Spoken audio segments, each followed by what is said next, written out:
How was the hang? Good. This good. Very nice. There was many people.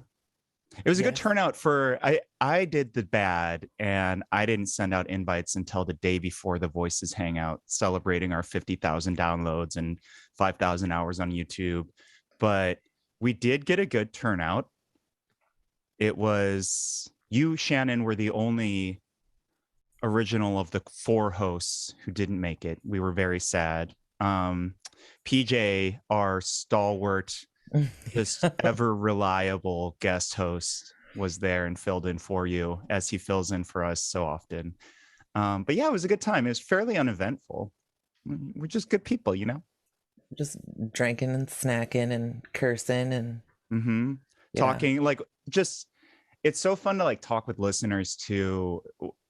Like one was telling me about how they've just taken up stand-up comedy as well as like be like there's like a big drag scene and like there's like intro drag you can do. I didn't know any of Oh. this. But Oh. yeah, these are the things that going back out in public I'm learning from people, which is it's just nice to be around folks again. Yeah, totally. I was really sad to miss it because, well, I Yeah, tell like me about Southern California. I was there, and it was very hot while I was Mhm. there. It was like 106 degrees one of the days, which was super dumb. Um, but I've been flying back and forth a lot to deal with some family illness stuff. Mhm. So I went to a bar to deal with the family illness stuff. It was my self-care Yeah, after the family illness I stuff. hear And this. also just Yes. because I was like, listen, the crew is all at the bar. I'm gonna go to the bar. Um, and I was there for many hours. Just a And local dive. just a dive, And like this was this. in Long Beach. Yeah, well, this particular bar is in Lakewood, Oh, okay. but it's if you're for those unfamiliar with the SoCal geography, those are neighboring cities. Mm-hmm. Um, Still like have to play Sublime all day, every day in Lakewood as well. and then I go outside, and that's when I have a cigarette because I cannot deal with Sublime. I can't talk about where you're from without a Bradley Noel reference. But keep Yeah, going. that's cool. I love that about being from there. Um, yeah, but my brother and I had a few beers, and a bar fight broke out, and it was the Shannon and JM on the spot You're you're bouncers the bouncers. crew. Yeah. So my brother took one of the folks and I took the other. And here's the thing, I break up fights pretty regularly, like in my work. Um, but they're not often with like very large, like incredibly dive bar intoxicated humans. I was so sore the next day. Like, I don't have any upper body strength, is what I learned from Well, that. you're doing something that I could, nor do I think would ever do, which is breaking up a brawl in a bar. Yeah, I I mean, don't I that's the don't even know what brings a person to I don't know how your brain works that you're able to do that. 16 years of service to people who sometimes fight a lot.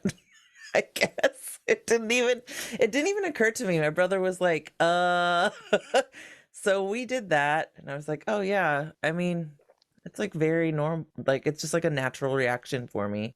But no like no bruises, no wounds, just like kind of sore. No bruises or wounds, just sore and realizing that 40 is indeed right around the corner because my body really felt it. Yeah. So, yeah, so, I wish I was at the Voices gathering because I probably wouldn't have had to break up any Physical fights, anyway. Here's what we will do. We will have a 40 Shannon Turds 40 voices meetup, and I will guarantee a bar brawl that you don't have to break up. I love that for Great. me and I for do what I everyone in can. attendance. Yeah. All right, folks. Well, we'll see you at that when that rolls around. Until then, you want to just start the show? Yeah, let's do it. Voices, the things they said. Voices, some from those dead. All the voices heard. Voices, things we say. Voices, they're in your head. All the voices heard. Hello, everyone. You have Kempa. And Shannon. And no Flo or Skylar today, but we do have a very special guest in Andres Ramos. Andres, thanks for coming on today. You are a community activist, community advocate. You wear like a lot of different hats, but we'll just say that that's who you are today for the purposes of this show. You have been a very active member in the community during the redistricting process at the end of 2021. So I feel extremely lucky to have you on. How you doing? I'm doing well. Glad to be here. Thanks for having me. Absolutely. Should we just get rolling? What do y'all think? Yeah, let's friggin' do this thing. There's a lot to talk about today, so let's just do it. Where's Flo? Where's Skylar? Who knows? Who cares? We got Andres, and we're going to talk about some wild things today. Heard that. The first thing being this bombshell that dropped last week here in Sacramento regarding redistricting, which happened back in the end of last year, around December. Now, I'll just sort of like lay out the groundwork on this. So every 10 years, every jurisdiction, be it like at the municipal, state, national level, like you have to sort of rewrite lines of districts based on population shifts and things like that. Andres, maybe you can explain a little bit better, like what the logic behind those line shifts is. Yeah, so those line shifts are really driven by population change. And really the underlying reason that you need to make those adjustments is because of the constitutional principle of one person, one vote. And so when you have districts that have as equal population as possible in one year, well, the next year, they're probably not going to have the exact same number of people district to district because people are born, people die, people move. And so, over the course of 10 years, that variation becomes so large that you really need to have a reset and go back to the drawing board of drawing those district boundaries so that they can now reflect the widely varied change in population that has happened over the decade.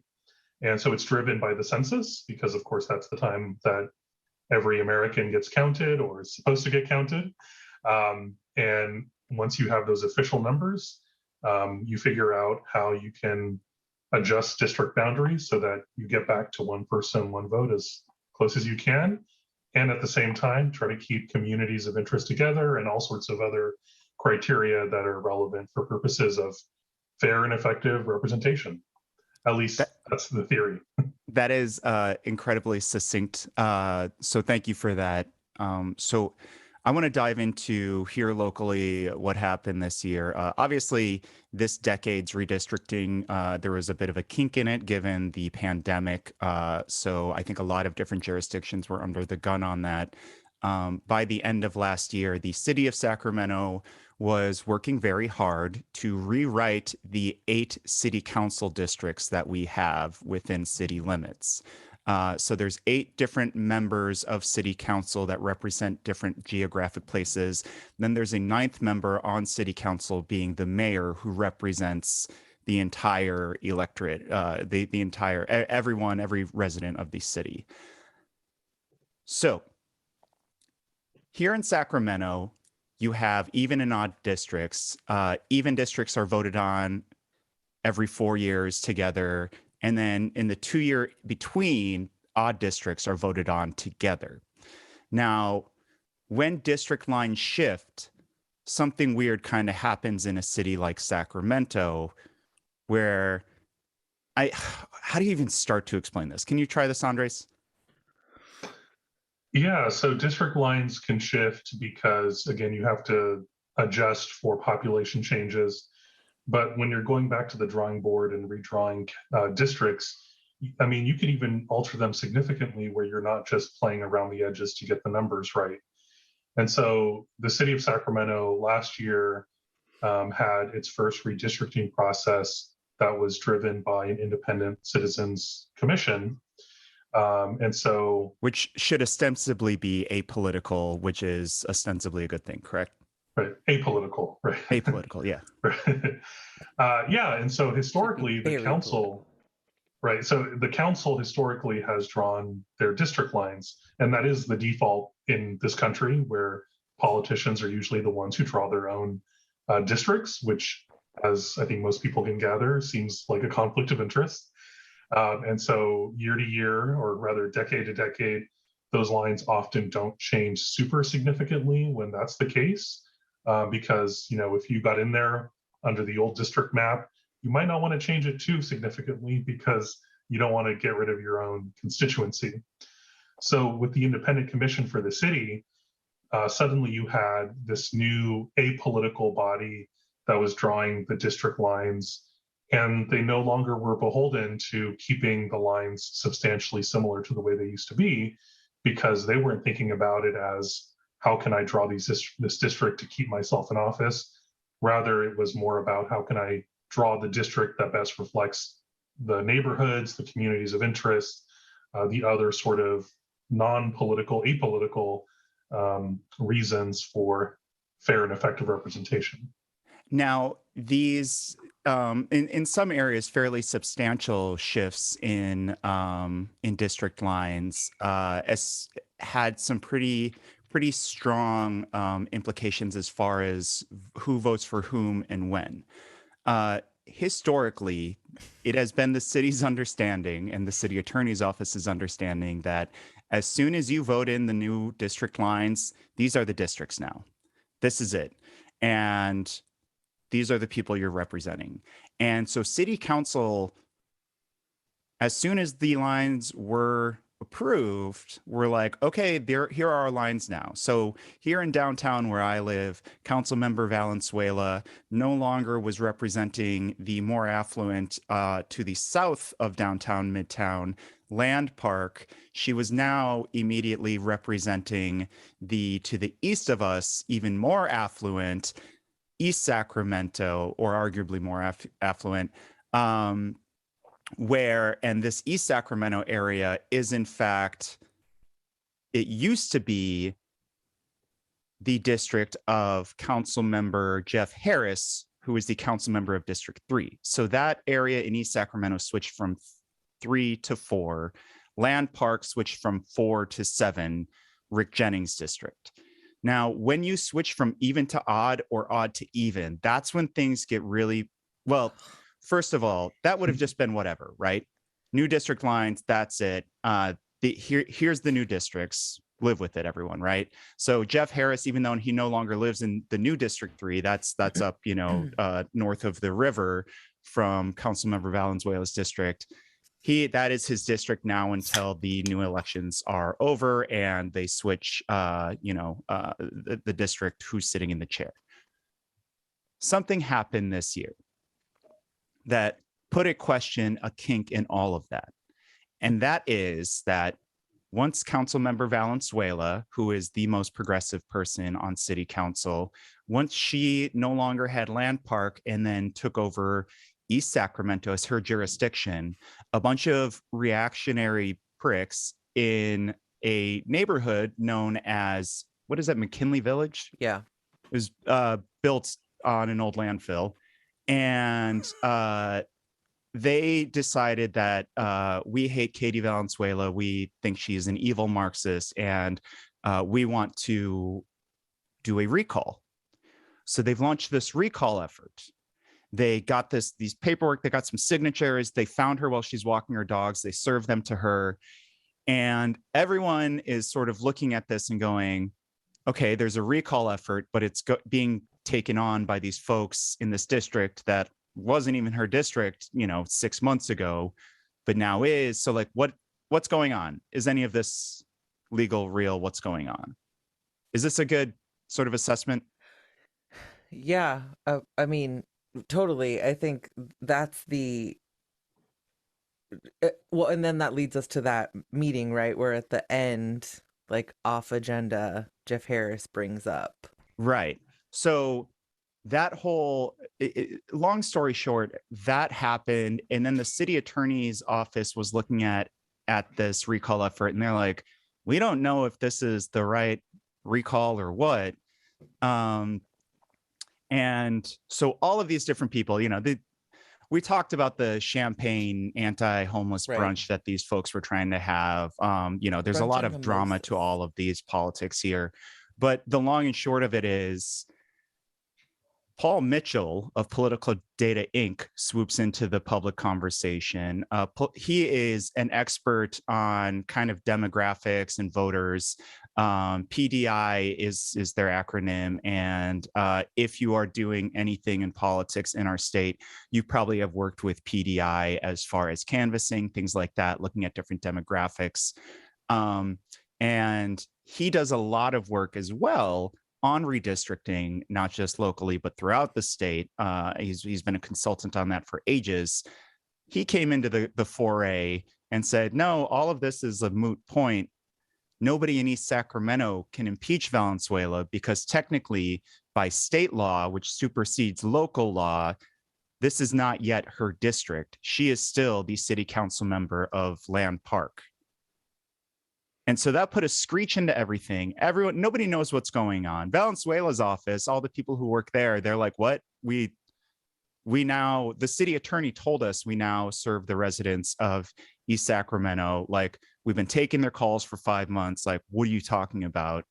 And so here we are today trying to figure out who can recall Valenzuela and why. And so, as you said, Jeff Harris, up until recently, District 4 constituent Jeff Harris said, hey, I don't think this is correct. And he was basing this off of what, the Paul Mitchells of the region were saying. He's like, I think I still represent this area because of state law. The city attorney's office said, for now, that is what we agree with. So now everyone's lines go back to what they were for now, until we start having elections in different areas, and then we'll go from there.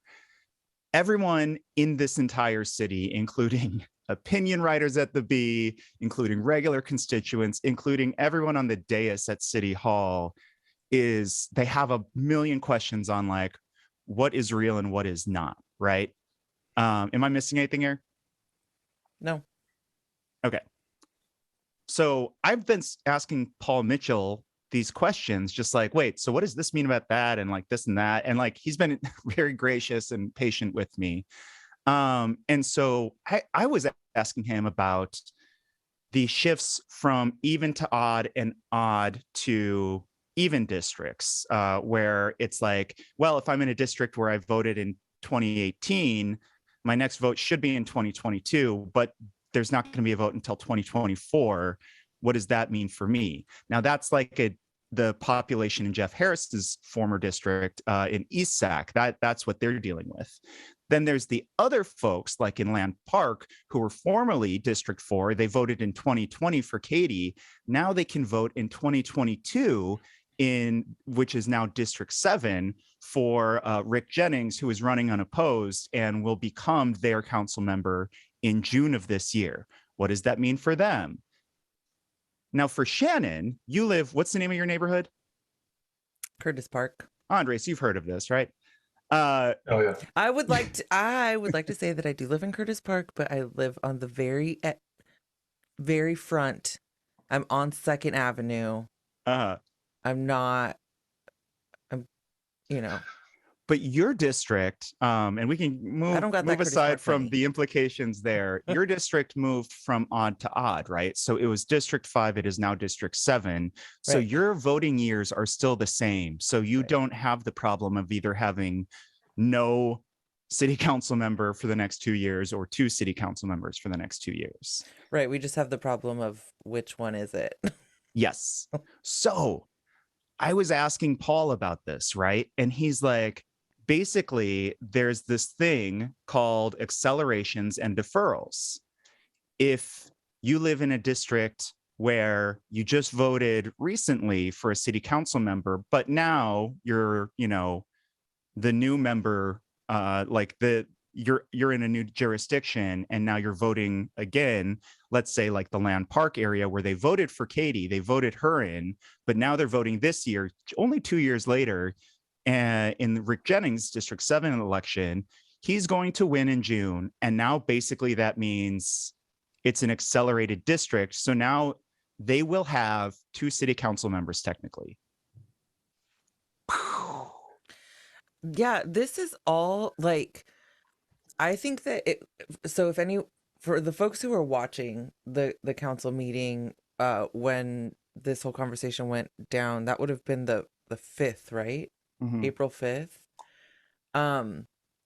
This was at the end of the discussion calendar. This was in like, yo, any council folks have anyone want to, talk about donuts and coffee?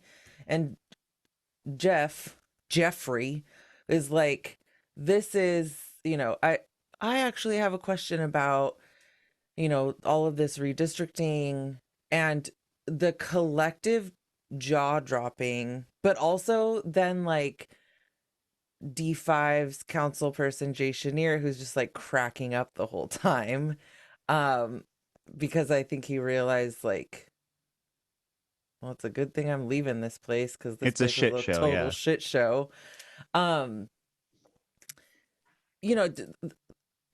This was something that certainly should have been agendized on a council calendar in order to let the public, be a part of the discussion. Also, the council folks, to prep for this. Also, the thing that we're seeing over and over and over again is that the city attorney just doesn't have her shit straight. I was like trying to think of a way to call her dumb without getting canceled. But like this, I feel like we're all dumb on this one though, right? We all got this wrong. But I think we are all dumb on this one, but we get a pass. It's not our job to like go sift through all of this, legalese and understand, like what the city probably should have done was hire a fucking professional to help with redistricting committees or the redistricting commission. I'm going to do something I never thought I would do, and I'm going to defend Susana Alcala Wood. Well, this is disgusting, and I quit. They like our city has never dealt with this before. Like the precedent, like there's been no lawyers in our city who have like ever for the city who have ever implied otherwise that like Sure. This is actually the case. It's only because of this recall push against Katie, where like District 3, 4, and 7 now are all like confused in the mix. Right. That like then like someone like the Paul Mitchells of California have to come in and be like, actually, I believe every one of you is wrong. Well, can I say, I think the city should have known, because that's what I'm talking about.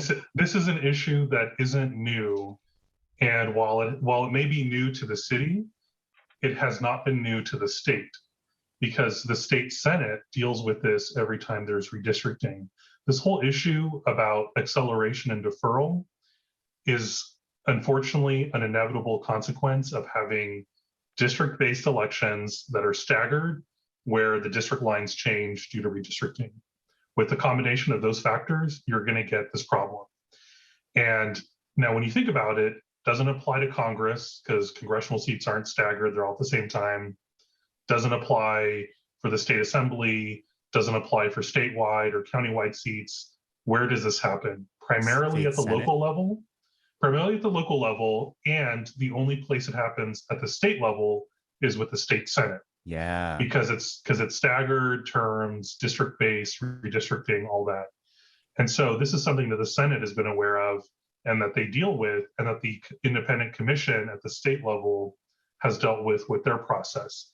And so I would have thought that when the city was putting together its independent commission, that it would be looking to the state commission for best practices and things like that, because the state commission deals with this in terms of like the line drawing. Now, the city commission did have a criteria to try to reduce this possibility of acceleration and deferral.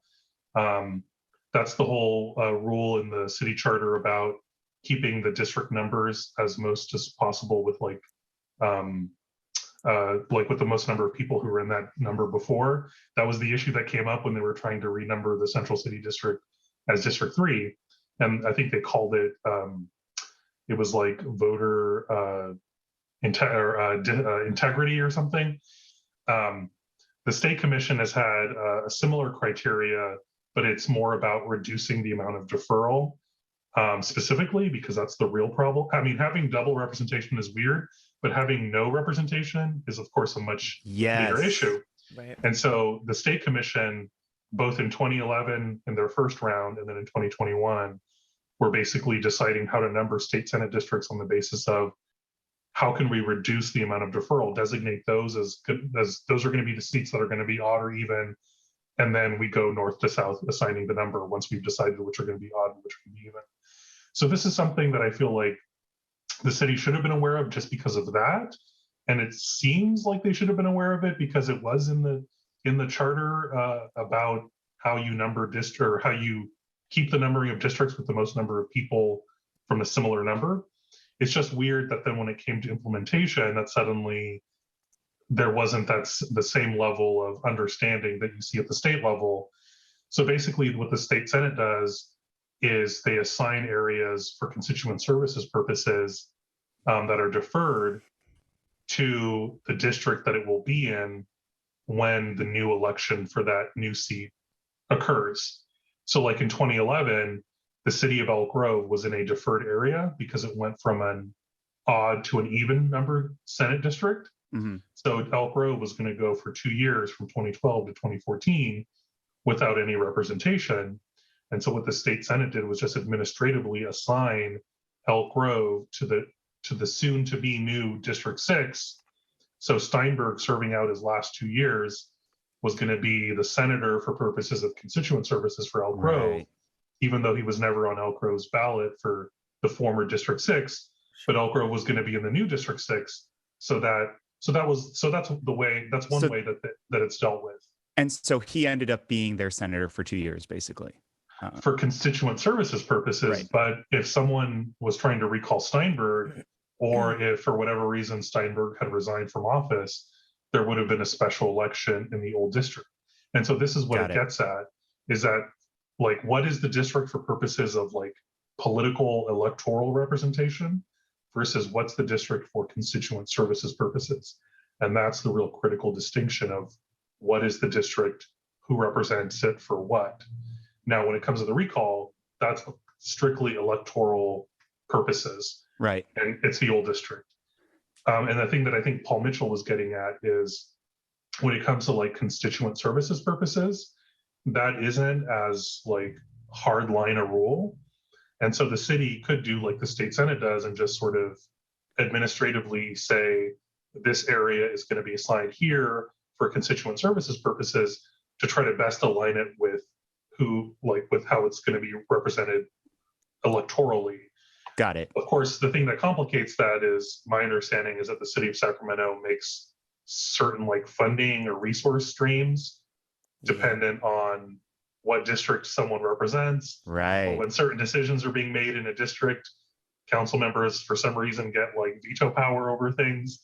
And so that really amps up the level of contentiousness over this that might otherwise just be a simple matter of like, oh, you need to contact your council member about your garbage pickup. Right. So that, I think that makes it a little more high stakes. Totally. So thank God we have you on this episode too. And how dare you two let me prattle on for 20 minutes when Andres can just explain this in 5. But We were busy drinking.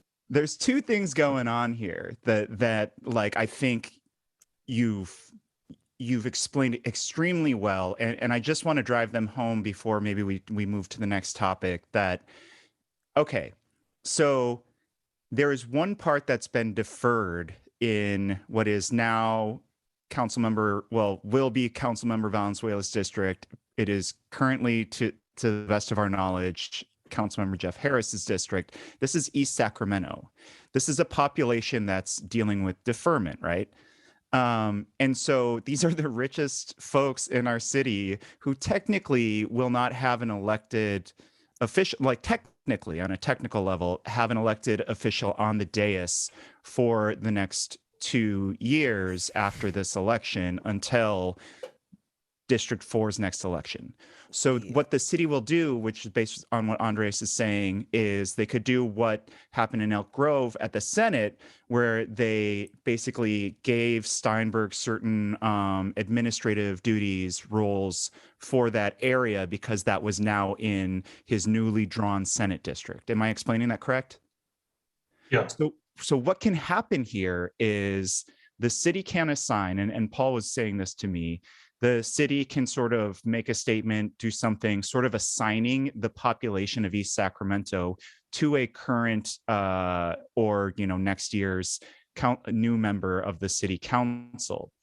The logical thing to do, however, is a very funny and interesting one, which would be to give it to Councilmember Valenzuela to give her sort of that role of representing it as sort of like, placeholder until there's an actual election there, because they will be represented by the District 4 council member 2 years from now.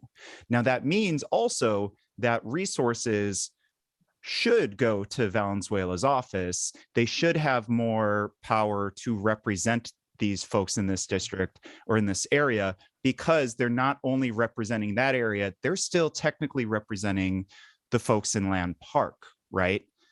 Even though the folks in Land Park will also be represented by Jennings after he wins in June. This is all totally bonkers. I can still see East Sacramento going all up in arms over, we don't want to be assigned to Valenzuela, next year after all this goes down. The second did I get that right? Sounded right to me. The second thing is the recall. So this recall push will have to involve the population of Land Park, because that's the population that voted Katie in, that was among those who voted Katie in 2020. So what could happen? The people pushing this initiative are trying to get it on the November 2022 ballot. What could happen is Rick Jennings wins in June. He is the new District 7, well, he's still the incumbent, but now he represents Land Park, but technically Katie does as well. So then 5 months later in November, if there's a recall on the ballots, Land Park can vote to get Katie out of office, even though Rick is really now representing them. Yeah. Well, and I think there's the third thing, which is, because the city was not aware of all of this, that as soon as those district lines were redrawn, those council members began their work in their new districts. Right. And so there were, there's been promises made, negotiations have started, like there's been, there've been district investments. There's been like summertime programming, all of these different things. And then all of a sudden on April 5th, all of these council folks are told, well, Sorry. you stick with your old districts, not your new ones. And so now we're in this like total shit show, especially in a situation where you think about District 3 council member Jeff Harris, and District 4, Councilmember Katie Valenzuela, two people who do not see eye to eye. And in Diametrically fact, opposed on yeah, many issues. 100%, just like exact opposite of the spectrum. And in fact, the reason that all of this comes up is because of that, right? Like, this question may have never been asked had there not been such a tension-filled relationship between District 3 and District 4. And so District 4 has started making moves and changes and promises and plans in their new district, which also includes the River District. And Katie has been, incredibly proactive in the work around issues for unhoused folks. And Harris has not been, right? Yeah. So we then have this part of it, which is what happens with all that stuff. And the city attorney has said that she will come back in 2 weeks, but maybe 3, with like a final decision. But right now her opinion stands, which is that everybody is on back to their old districts. Which also don't put it past her that she'll get this wrong again. Oh, yeah. So Yeah.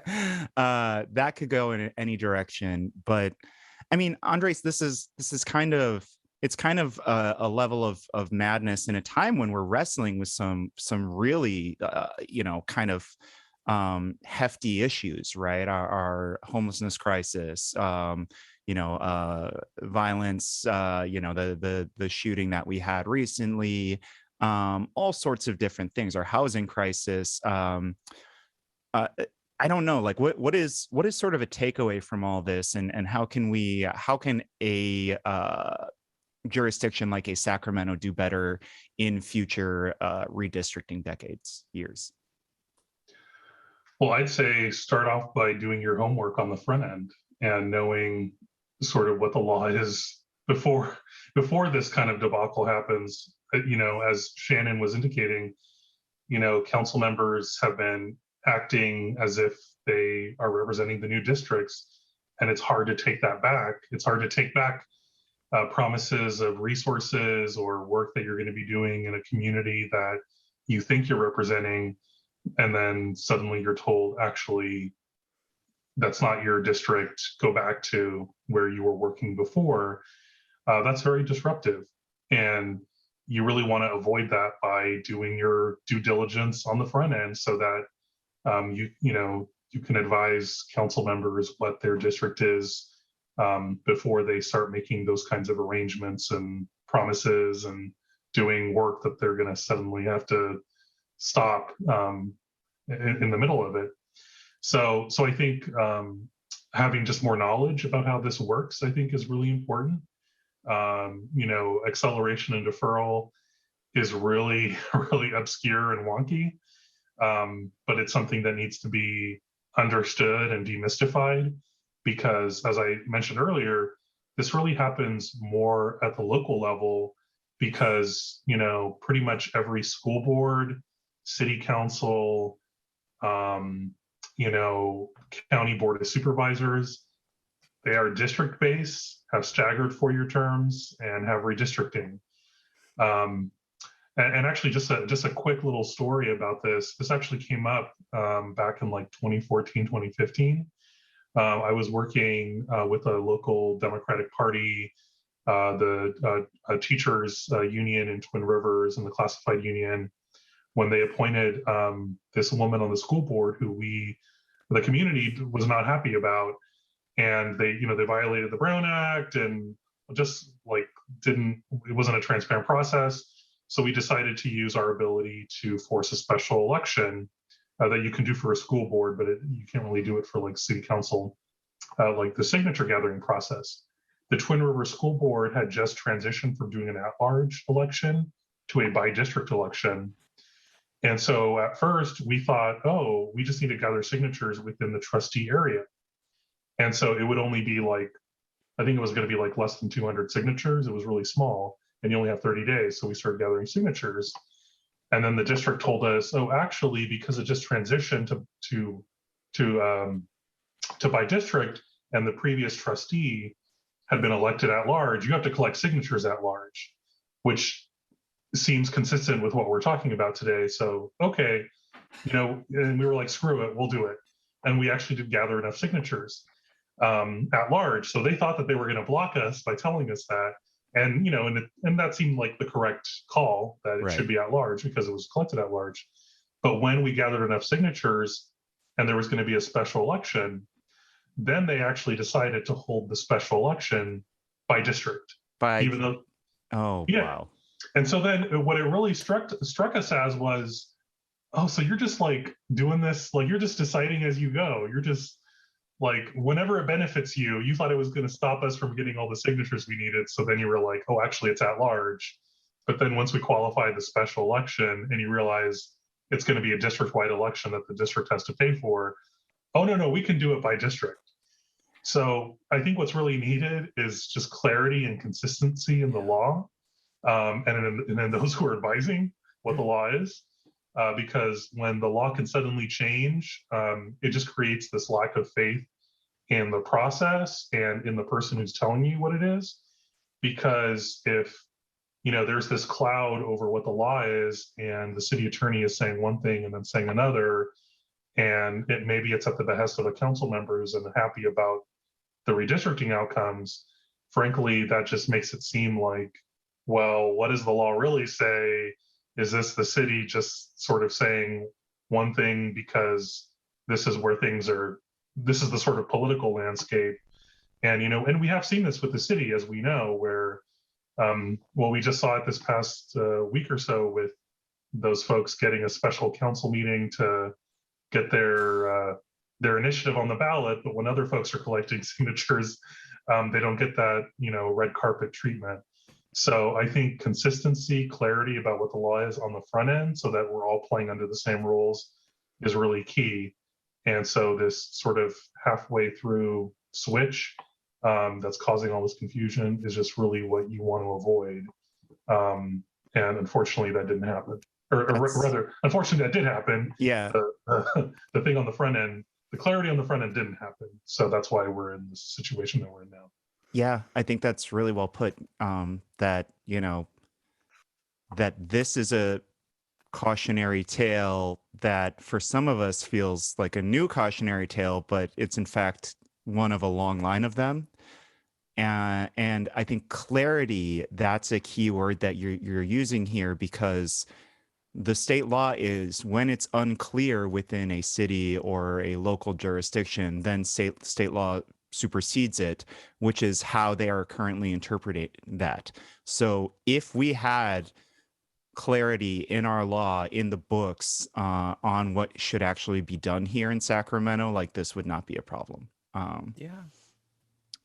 Can we talk a little bit about that special meeting Wednesday of last week, where all these business folks came together and basically forced the hand, or at least coerced city council, council members claiming their hands were forced, to put this homelessness, anti-homeless, however you want to say it, measure on the ballot for November.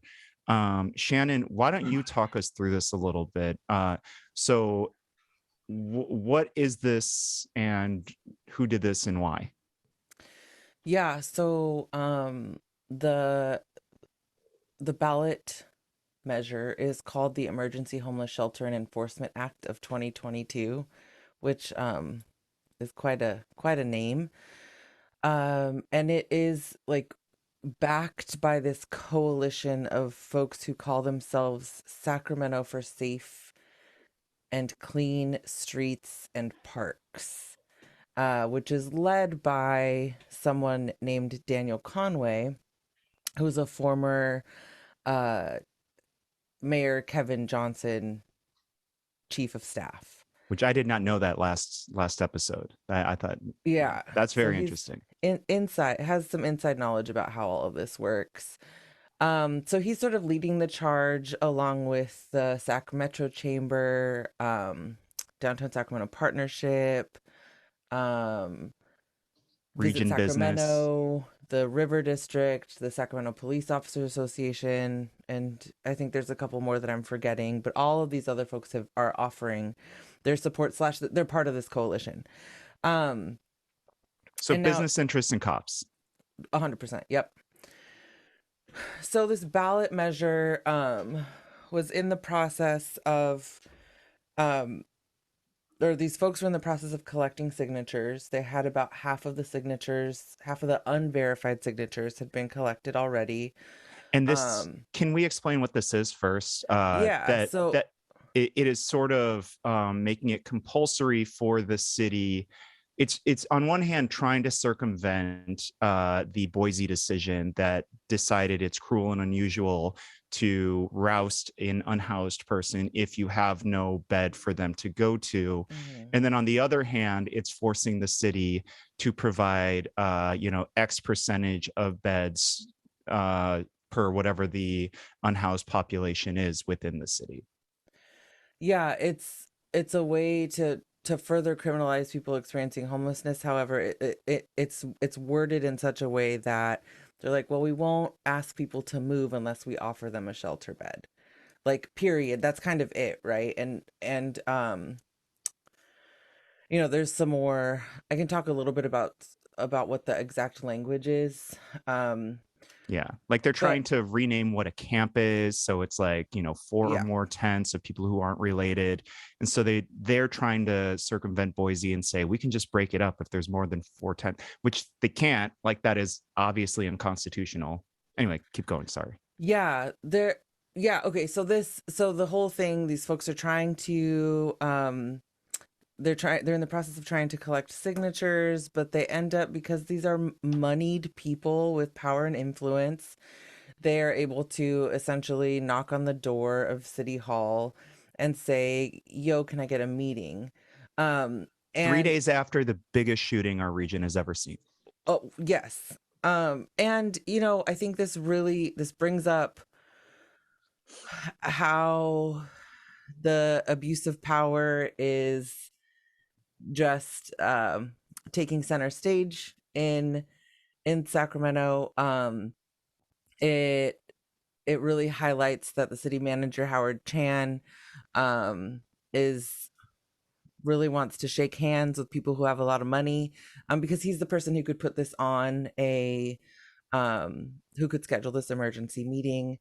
And it highlights equity issues, because there have time and time again, especially recently, we have seen folks who are standing up for things like real rent control have not been granted an audience in this way at the city council. They were fought outright in the courtroom by Susana Alcala Wood. Yes.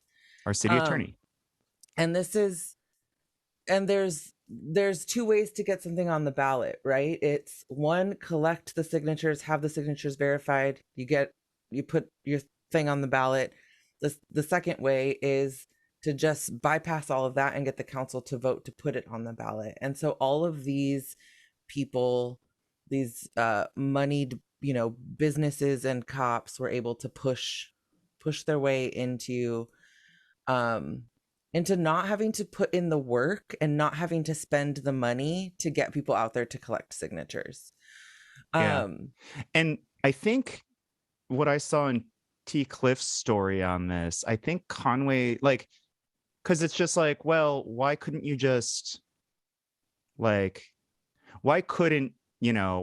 is it that important for Conway, for Amanda Blackwood at the chamber, for Josh Wood at Region Business, for the fucking cops? Why is it that important for them to push this emergency meeting? Why can't you wait till the next city council meeting next week? Why can't we just talk about it then? And I think their logic was like, well, we just don't want to have to spend another $100,000 in signature gathering next week. We don't.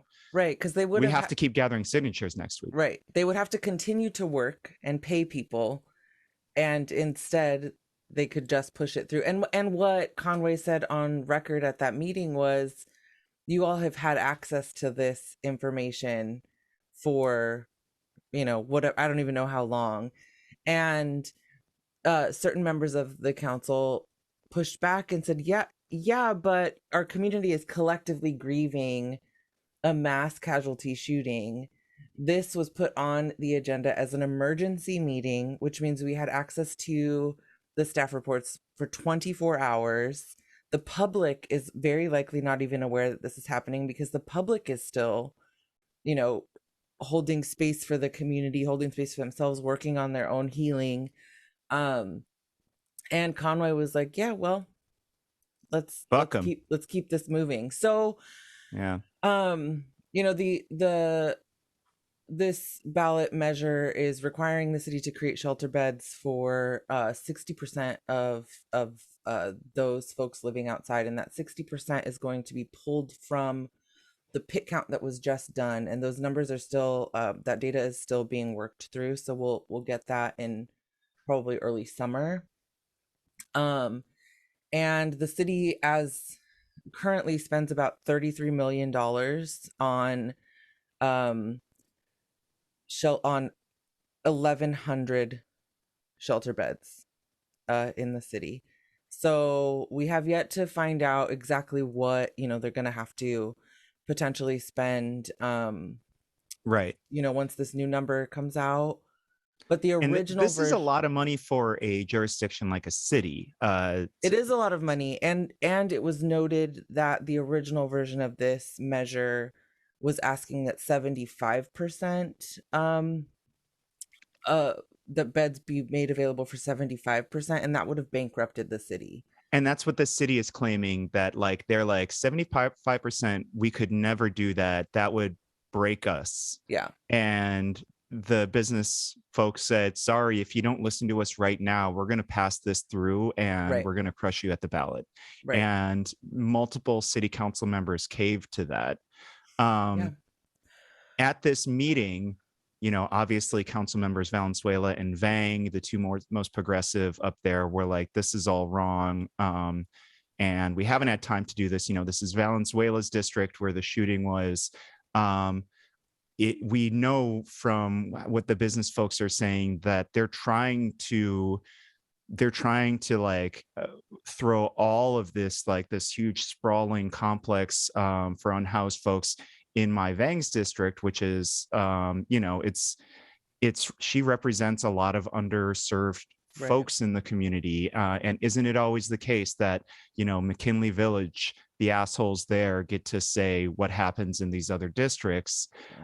So they push back. They tried to get some changes to it. They said, like, we shouldn't vote on this yet. Ultimately everyone but those two voted for it. But even Vang, Valenzuela, and Ashby said, we should put some compulsory money or compulsory participation from the county on here, because the county holds so many of the purse strings on Right. homelessness services. The county budget is 5 times that of the city, Yeah. give or take. But still, it went through. Yeah, it did go through, and there were some real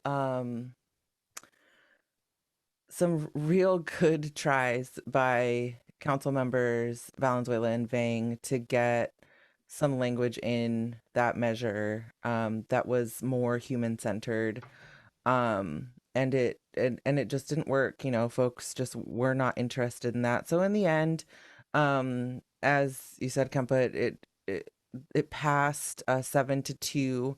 And so what we're looking at is a ballot, a measure that will be on the November ballot that will require the city to create shelter beds for 60% of those folks living outside. And if there is no shelter, that means that the city could face lawsuits. It would be illegal for people to camp on public property. There would be a new definition for encampments, which would be that 4 or more unrelated people camping within 50 feet of each other without permitted power, running water, or restrooms. That's what an encampment would, that's the definition of an encampment. And it would mean that law enforcement could move encampments even if they don't offer shelter. There would also be misdemeanor Charges for like charges for folks who litter. are storing hazardous waste, and that is defined as garbage, debris, unused needles, and that would be like on public, Unused? or what was that? Unused? I'm sorry, I meant used. I don't know why I said Oh, okay.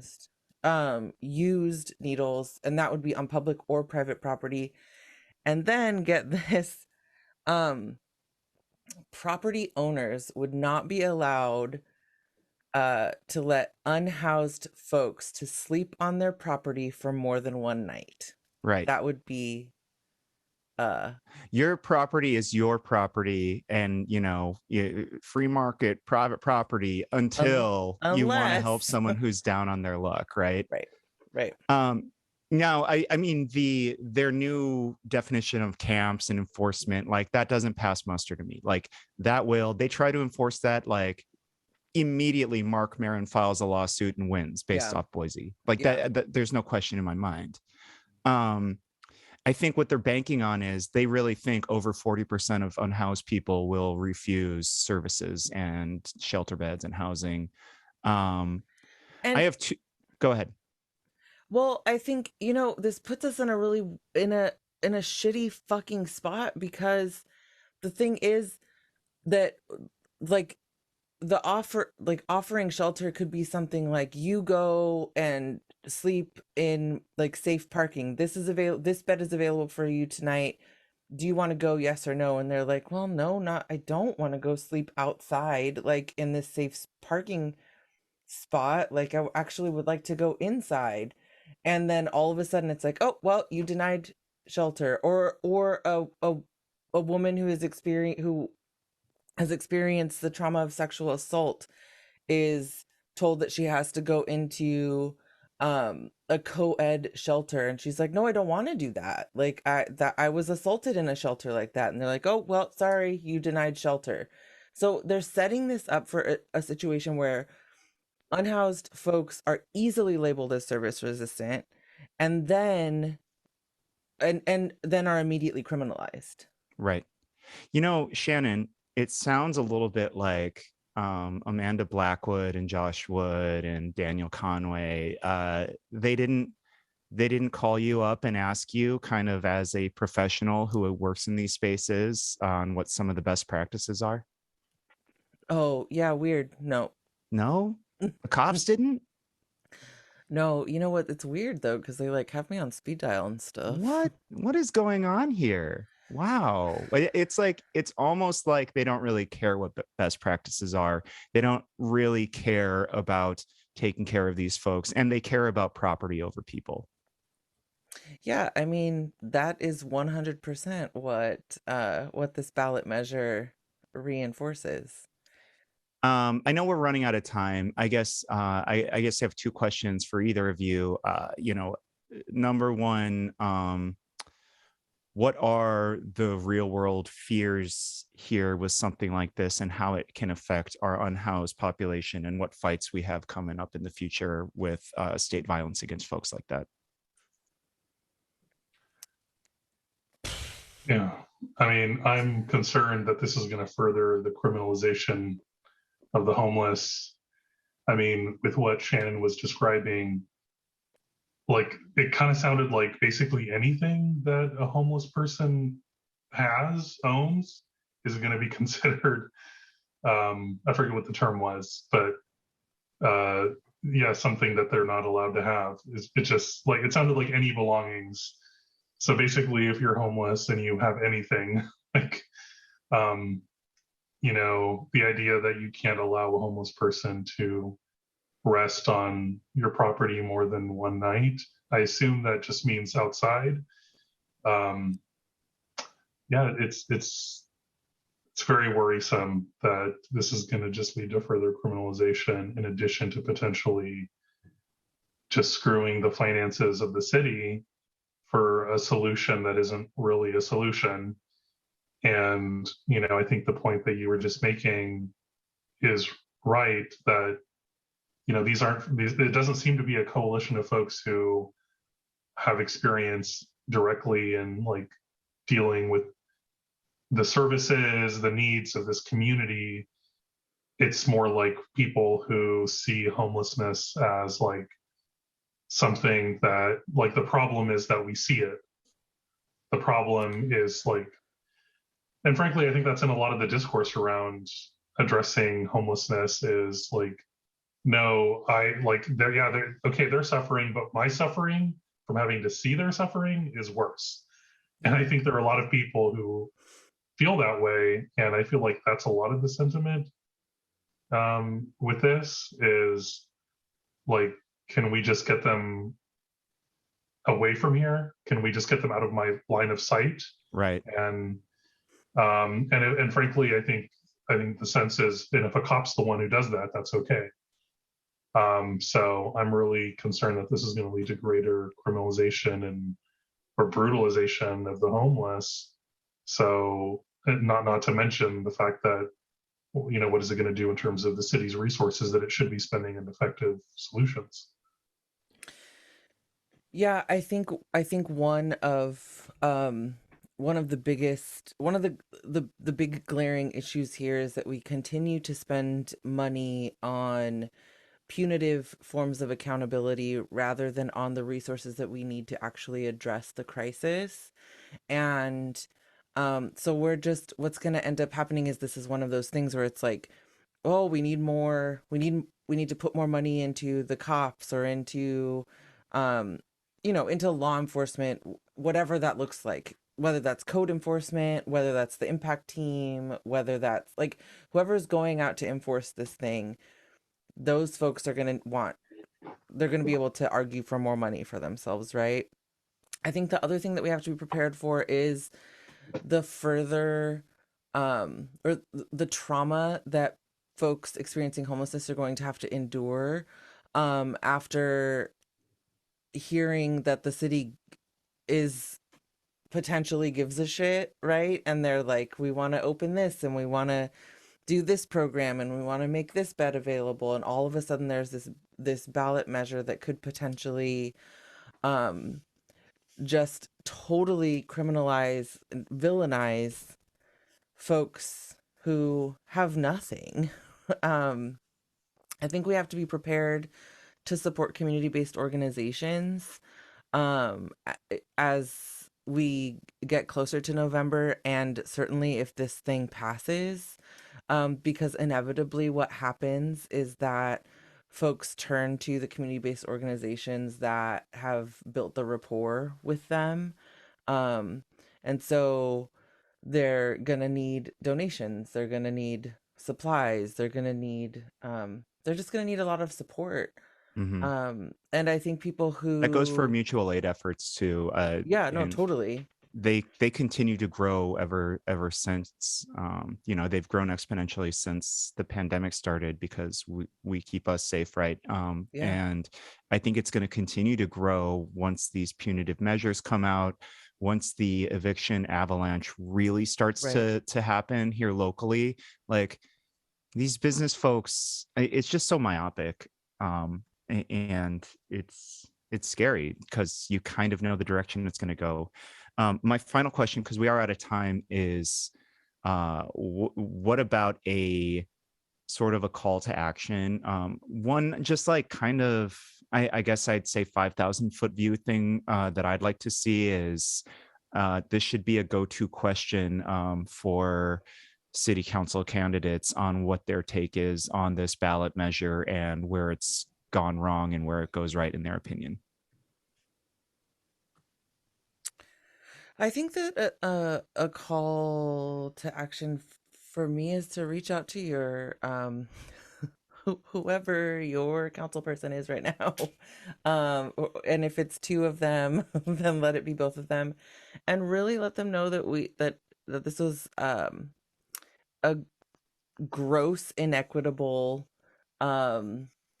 practice to let business folks have the council's audience when there are folks out there who are really trying to make a difference in this community for people, to, for the flourishing of all people. and they're just like, who's got the who's got the money, you can sit down. Just call, we need to start calling out these inequitable practices in local government, I think. So send Yeah. a letter. And then Andres, if you want to answer this one, like love to hear it too. I also would really like to hear a call to action on this whole just bungling of this redistricting process. How do we make a difference in that too?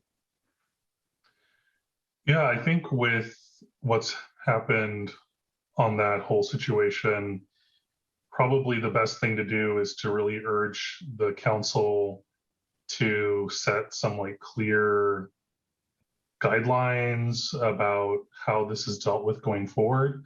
The challenge with redistricting is because it happens so infrequently, there's a high likelihood that the players are going to be different. I mean, you have council members who stay for, a decade or two, so there might be one or two there. And there might be staff, city staff that are there, but even those high level, like a city attorney, a city manager, city clerk, they change over, decade to decade. And so some of that institutional knowledge, historical knowledge might be lost. So it's good to sort of have that like written down and saved of like, this is our policy for how this is implemented going forward. The process has been a little bungled because for 2021, 2022, but maybe for 2031 and implementation in 2032, we can avoid this kind of confusion and changing district constituencies halfway through, halfway into the year. So I would really urge that for the council to have some clear practices around that and to like write it down, have it in ordinance and guidelines, best practices, because also we just need clarity. And additionally, like if there's any opportunity in state law to have this clarified, Sacramento is a charter city, so it could, it could deviate, but to the extent that there could be consistency across the state, I think that would also be a really good opportunity to have clarity in the law. So definitely some opportunities to advocate at the local level and even potentially at the state level to make sure that this is clear, this is consistent, and that this doesn't happen again. Yeah. Well, I mean, especially given that we are the capital of California, I think there's a lot of opportunities to let folks holding those levers of power to provide more clarity on the state level. Great. Andres, thank you so much for coming on today. Yes. It was a joy to have you and to speak with clear eyes on something that for the layman, for someone like me, it's like it can be kind of confusing. Yeah, happy to be here. Thanks for having me. Cool. And yeah, so I guess let's call it Okay. just to let folks know you can find us online. Well, you can find us on all podcast platforms. We're over 50,000 downloads, baby. Make it 50,001. We're on YouTube, over 5,000 hours. Make it 5,001. We have a store on our website, voicesrivercity.com/shop. You can find, well, we also love the work we do. And if you love the work we do, please, please, please become a patron for as little as $5 a month, as much as $25 a month. If you do the latter, you get a t-shirt and a mug. That is patreon.com/voicesrivercity. I am on Twitter at Unokempa, YUKNOWKEMPA. I am Cheyenne N.D. Stevens. Flo, the doctor, is at Flojaune, FLOJAUNE. And Skylar, also the doctor, is at Guillotine for You. That's Guillotine, the number 4, YOU. And Andres, how can we find you online? Well, I'm on Twitter at Andres Sacktown, I believe is my latest handle. ANDRES SACTOWN, and I'm on Facebook and Instagram. I don't think the handles are all consistent. But And I do you can- recommend folks do follow you, because you do a lot of really cool community work, and we didn't cover any of that today, but I think you do important stuff. So once more, thank you so much for coming on. Yeah. Shannon, screw you for not telling me you have a hot tub now. How do you not have a hot tub? What? How do you not have a hot tub? Am I A telling little people? birdie told me, a little 6'4" birdie. Oh, my spouse. No, actually a different 6'4" birdie. Oh, Skylar. No, he's not 6'4". Now we're going way too long. Yeah, we are. PJ, Okay. isn't he 6'4"? Oh, PJ. Yeah, PJ does know I have. Listen, if you checked your Instagram every now and again, then maybe you would see it. I don't, and I'm your friend, and I want to sit in a hot tub. Anyway, thanks so much, folks, for listening or viewing. Have a lovely week, and we will see you next week.